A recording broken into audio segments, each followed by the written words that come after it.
Sarehole Mill in Hall Green is Birmingham's only working watermill. Built in 1765, the mill provided inspiration for Tolkien and continues to enchant visitors to this day. We're following Clare James, a Year 3 class teacher, and Jane Turner, Science Advisor for the Science Learning Centre, as they visit the mill to plan a school trip. Perhaps not an obvious choice for a school visit to investigate materials, but looking closely, there are some wonderful opportunities to engage the children's interest in what they see around them. This is the ground floor, Jane. I thought this is a good place to start with the children. Gosh, this will catch their attention. It will, definitely. Yeah, impressive. Walking around the mill, the science of forces and gears is clearly visible in the workings of the water wheel. But looking really closely reveals a whole variety of materials with different properties to focus the children's learning. There are so many curricular opportunities here in art, history. Yeah, I mean, there's masses here. You're going to have to really focus hard, because even as a half day they'll be here for. Yeah, definitely. So it's science. You're going to be really clear on that. Science. And I think materials in particular, I think that's what this site lends itself. Yeah, I mean, that's what you're doing this term anyway. And I think it's so good to bring children to a museum that isn't a science museum, isn't an activity-based press-a-button museum. It's, look, there's science all around you. What is it? Focus on that. Yeah. I think we need to think about the science here, because it's really easy on a visit to think about, you know, health and safety and coaches and lunches and toilets and risk assessment. The mill is the inspiration, and that's what we need to focus on, not just filling in a worksheet, going back to the classroom and not actually doing anything, or them having learnt anything. Yeah, I mean, thinking about Science 1, investigation, the hardest thing very often is for us to get the children to ask the questions. Absolutely. So the science is in the children, it's in this building, and all we've got to do is bring it out. Stimulate it, So definitely. we've got to be careful here, and I think it's your conversation with Elfyn probably which needs to focus on questions must come from the children. It's got to be a focus on materials, so they need to know what they're looking at, and then we want them asking questions, like we've been saying as you walk around. Oh, why is that stone different from this stone? And does the, you know, what would happen if this bit was made out of something else? So we want the questions to come from them, because then they'll be genuinely interested in finding out. And actually, the worksheet is a structure for that. Then. But we don't want it to bog down. I've got to do this, I've got to do this, otherwise I haven't achieved anything. And it's got to have a level of challenge, actually, or otherwise it is just filling in.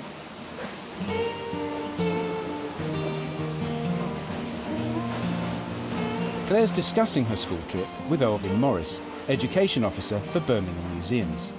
Elfyn's used to assisting with school groups of this kind and answering probing questions. Because we've got so many different types of materials around here. We've got leather being used for dry felts and hinges. We've got 4 different sorts of wood in the mill, soft woods and hardwoods, and of course we've got the iron and steel, that sort of thing being used, and stone, of course. Yeah. And do you have different types of wood for the different things? For example, like the cogs, are they made of a particular type of wood? Or? Well, it's very interesting that you mentioned that, because the cogs need to be flexible, and that's bringing in the properties of materials. So we use a wood that would bend a little bit, and fruit woods are very good at doing that. The water wheel needs to be a type of wood that's obviously water resistant. So you can't use something like pine for that, or it would only last a year. So nowadays we've repaired the buckets on the water wheel, that's the wooden parts, with oak. But in the past, the best wood that you can use is elm. Of course you can't get it today because of Dutch elm disease. Don't forget, there's other materials here. We've got water, which I think it's really important that we talk about a liquid as opposed to the solid materials. I think it would really, really benefit the children if you'd be able to come into the classroom as well and do some of the activities. I'd like to do that. That would be fun. I've got some models that I can bring in with me. Excellent. Well, I've got the water wheel model that the children might like to have a look at. And I've also got a model millstone that they can have a go at as well. Do some grinding in that. Elfyn will be a useful resource in the classroom with his specialist knowledge and working models, an effective way of bringing the outside environment back into the classroom.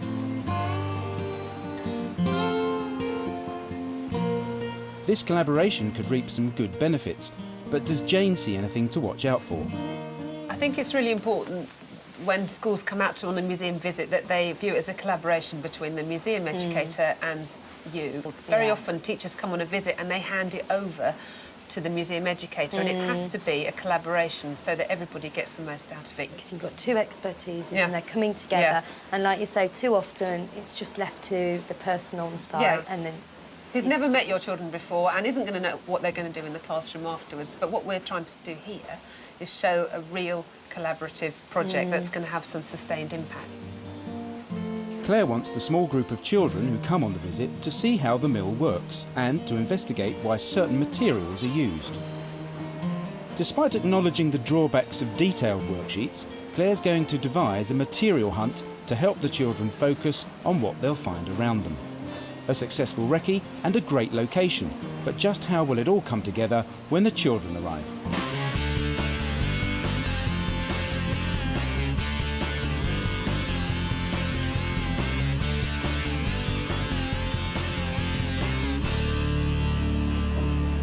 Right then, we're going to put our bags down, take our coats off, and we're going to try and find out as much as we possibly can about this mill. Claire sets the children the challenge of exploring the materials around the mill using the Material Hunt worksheets to help them with a structured investigation.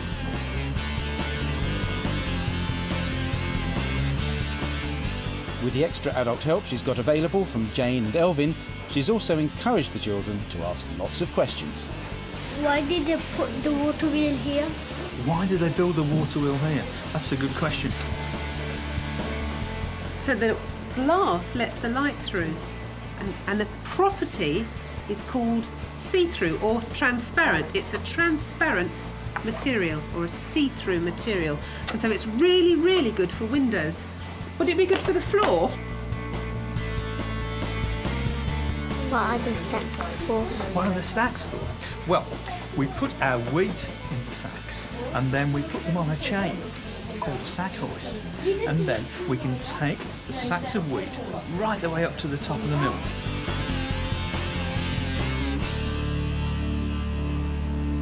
Look, you can see. There's the wheat.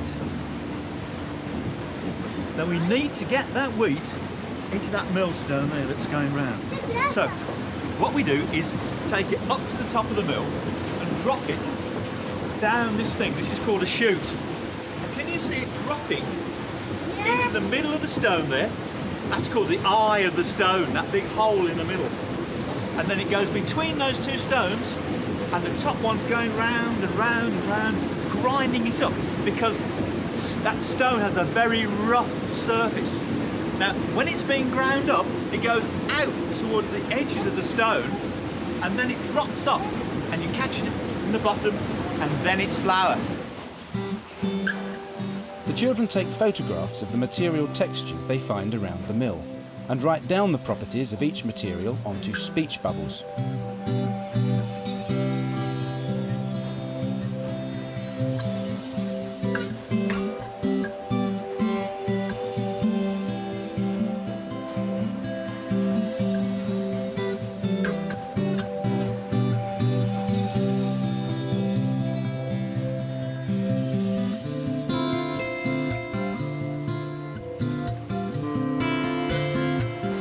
Of course you found lots of things, haven't you? Which one have you found most of? Wood. Yeah, now why is it good to make them out of wood, do you think? They stay very strong. They're fixed, they're strong, aren't they? The children have been really absorbed by the workings of the mill itself and, of course, what it actually does. You can see, here it comes. And now we've got our flour. And you all know what you can do with that. Yeah. You can make with it Bread, yummy. bread And chapati. and chapati. Understanding where bread comes from is useful learning, but here, keeping young minds focused on the nature of the materials involved is Claire's key learning objective. If you put it in a container, you would say it was boring, isn't Yeah, it's it? like it's coming down a bit like water now, isn't it? Using the beautiful surroundings of this old watermill has helped to motivate the children to investigate materials. Collecting their own evidence for later use in the classroom has also been key to engaging their interest and furthering their own learning. But what do our teacher and science expert think? Time for Clare and Jane to catch up on how the visit has gone and to find out what ideas Clare might have for follow-up activities in the classroom. There are things that I would definitely change. For example, the worksheets. Yeah, there was an issue, a bit of a problem there between confusion of object and material, and we probably could have made that another column on the table. I think would have made that easier. So what is it? What's the material? What's it being used for here? And why is that material good in that instance? Because we wanted to draw out that some materials have more than one property and it's used in different settings. And then it was difficult for them to do, so I think that was an issue. But overall, I think they were really enthused and they actually saw that the changes that the materials go Yeah, they through. saw that, so we can bring that out in the classroom. I think the whole water wheel experience for them, seeing that was like the real all-in-one. Yeah, so that's for something them. to do in the classroom, a bit of, if we can test that out and experiment with it in the classroom. And then expand on the materials by doing a material trail, sort of like a display piece almost. Yeah, because we've got those speech bubbles, but there's a confusion on some of those between a property and an object and where it comes from. So we need to sit with them and actually explore those. That just leaves me with a lesson then to plan, and I think really following on from this material trail work using the speech bubbles, etc. We can do what materials can you find at the mill, and they'll be able to do some great display work with that. And I think having taken photos around the mill of all the different objects, we'll be able to do some great clay work, getting texture and everything. And you want to do something with the water wheel. And then the water wheel, well, Elfyn's coming in and he'll be able to lead that activity. And then finally, sort of looking at best material for a millstone, looking at rock stones and their hardness. Well, that's what the practitioners think. What about the children? I enjoyed when the wheels spin with the water, and what I learned is when weeds get crushed, it turns into flour. I learned about because the water is strong and it pushes the wheel to go round.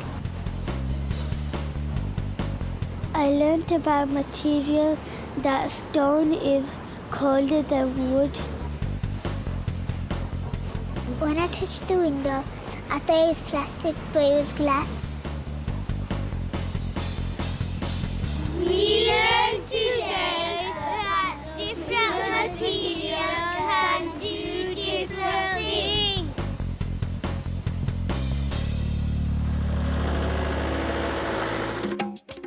Back at school, Clare will be introducing some activities based on what the children discovered in their small group visits to Sarehole Mill. The children will explore and investigate further the scientific concepts they identified on their trip. And to help bring the learning from the outside in, Mill Education Advisor Elfyn will be working with the children with his model water wheel and mill, literally keeping the children's noses to the grindstone.